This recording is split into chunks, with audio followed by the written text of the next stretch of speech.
Good afternoon, good morning, good evening, wherever you are watching from.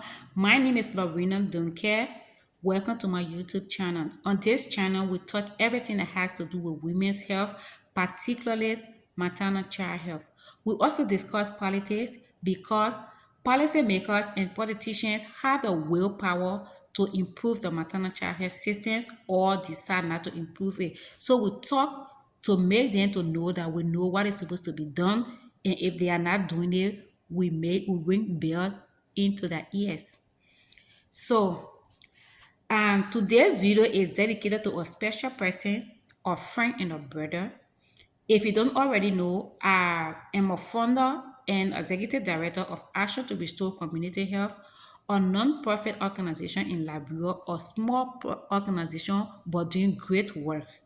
We are into reproductive health. We are doing school health clubs. We presently have 10 schools in 3 counties.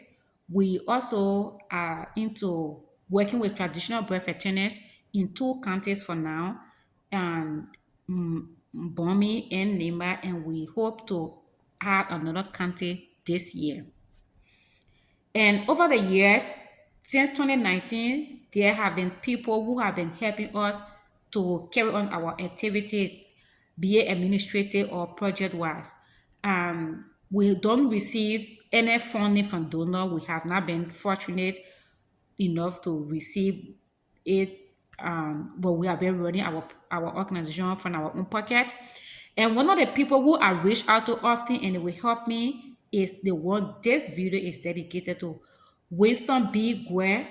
To you and your family, I want to say thank you for your financial support over the years. We appreciate you. Because of you, the people in Webley can testify that we have improved the maternal health, the maternal waiting home at Webley Clinic. We have also improved or increased the level of the number of deliveries, facilitated deliveries, because the patients are aware because of what we are doing. So I want to say thank you. You helped to make this happen. You are the MVP of this project. Thank you, and thank you so very much. Today I'm going to do a short video on maternal death audit. Maternal death refer to a death of a woman from the time of pregnancy up to 6 weeks after delivery that is other than accidental death. That is what is referred to as maternal death. And because maternal death is a global issue that everyone is fighting to reduce maternal death, so whenever maternal death occurs, it is an obligation that it be reported. Every country has the way they report maternal death. Liberia says in 24 hours you should make a call. Why it is true you will make a paper report, but you have to make a call to say it. I don't know whether the assistant is still working. And I see in the US it is almost impossible that a maternal death will occur and it is not reported. So this conversation is particularly about African countries, especially West African countries. So today, like we already defined what maternal death is, and I want to talk to the people at the community level. If you live in the community, you are a farmer, you are a teacher, you just a community member, you a husband or relative. If a woman dies, if a maternal death occurs in your community, make sure, be curious to know if they reported that death. The reason it is important they report the death is they will come and do something like investigation. It is not investigation that's not going to be put to jail, but it is to establish what happened. It is called maternal death audit. What happened?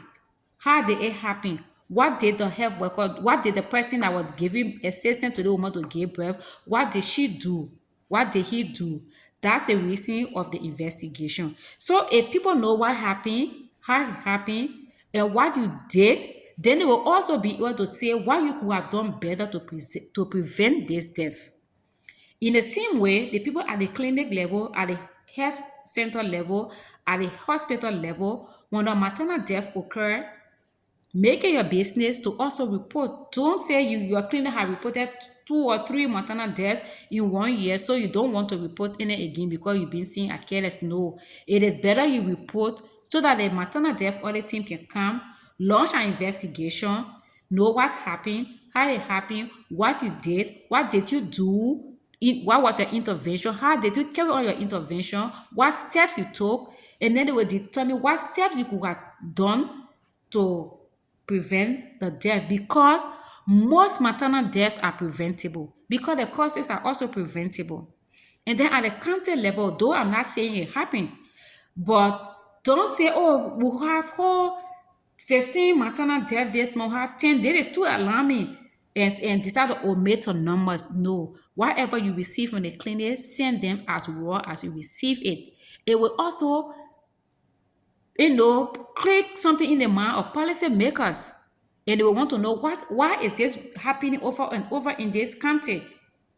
What can we do to improve it? So, because the whole idea about the maternal death audit is to know what happened, what led to the death, what did the person that was assisting this birth, what did they do, how did they do it, and what could be done better, what could have been done better to prevent the death. That's the essence of maternal death audit. So, our policy makers, those are on the maternal audit team, I suggest that we look at the issue of conflict of interest. We don't have more policy on board that talk about if you're in a certain position, you should not you should not own a certain businesses. I'm not aware of those policies being existing especially in Liberia. Though I'm talking about Africa in general or West Africa, but this one is particularly for Liberia.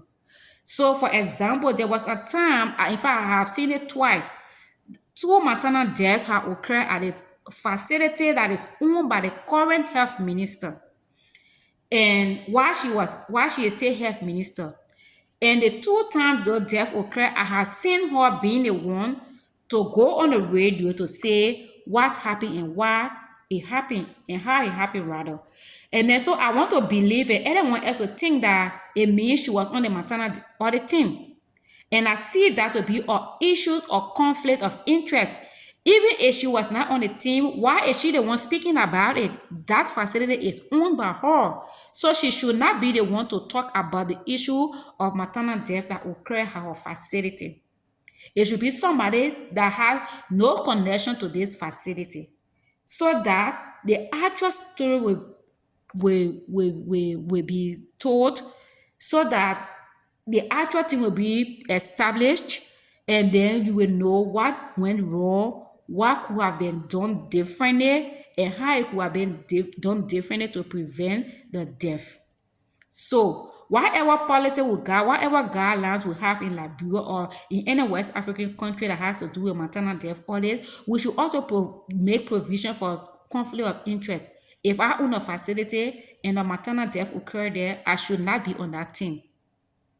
Because if I'm on a team, my colleague with me on the team, they are actually going to do things just to cover, or if it is established that my facility or the staff were responsible for that maternal death. So because of that, we should look at the issue of conflict of interest.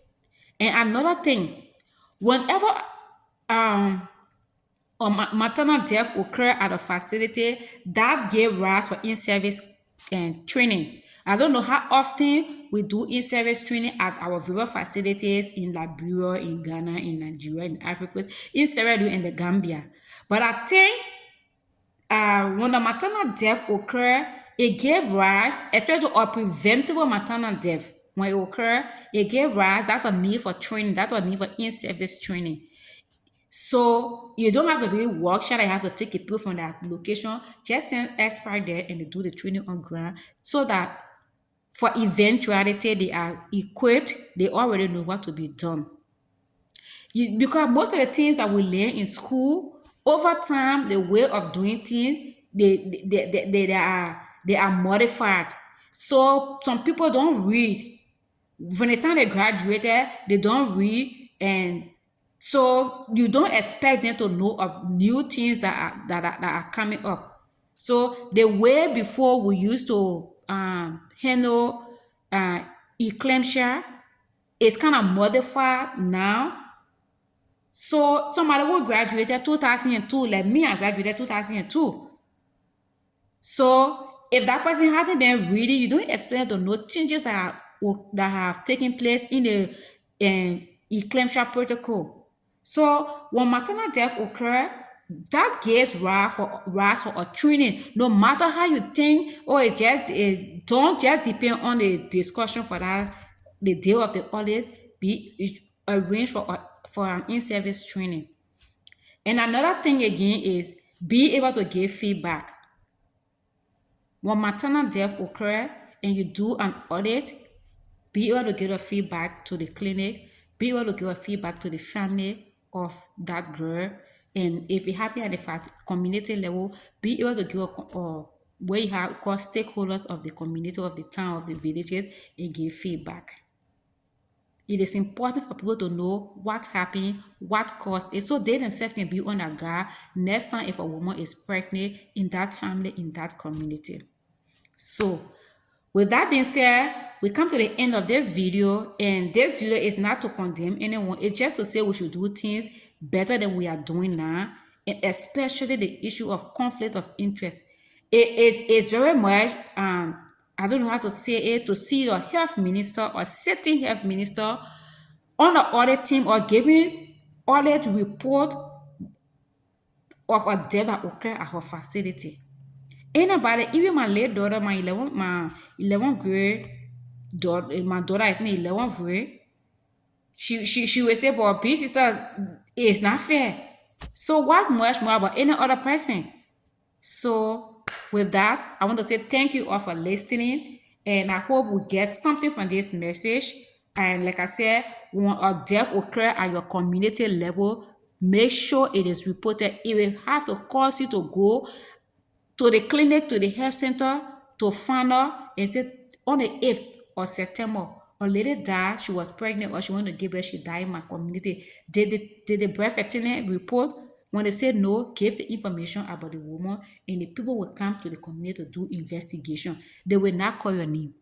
So let us learn to report maternal death, and let also policy makers know that whenever a maternal death occur, it's a need for in-service training, and learn to give feedback. And please let's revisit our guideline for maternal death audit. We should not have people on a team going to a particular facility that they have tied to. Maybe they worked there before, maybe it is owned by a relative, maybe the husband or the wife is the administrator. We shouldn't do that. So with that, I want to say again, thank you. Thank you to Winston B. Guerre and your family for your support over the years. With your support, we are able to do what we are doing in Liberia. And I can proudly say that if you are counting NGO in Liberia that are doing school health, if people want to be fair, you're going to give me number one, because we are doing it and doing it very well in the 10 schools we have. And this September, we have decided to add more schools in Lima, in Maserado, in Magibi, and then want to add few schools in Lofa County. Thank you so very much for listening, and do have a God bless day. Bye bye. Bye, Winston. I hope you see this video. I pray you see it. I will share it with you anyway so that you can see it. I appreciate your work. We do appreciate you. We don't take it for granted. Your money should have been used for something else, but you always give it to us when we ask, and we are doing this work in Liberia. Thank you. Thank you very much. And thanks to all of you. By the time you watch your video, you can ask a question, you can leave your comment and your concern. That will be okay. Thank you. Bye-bye.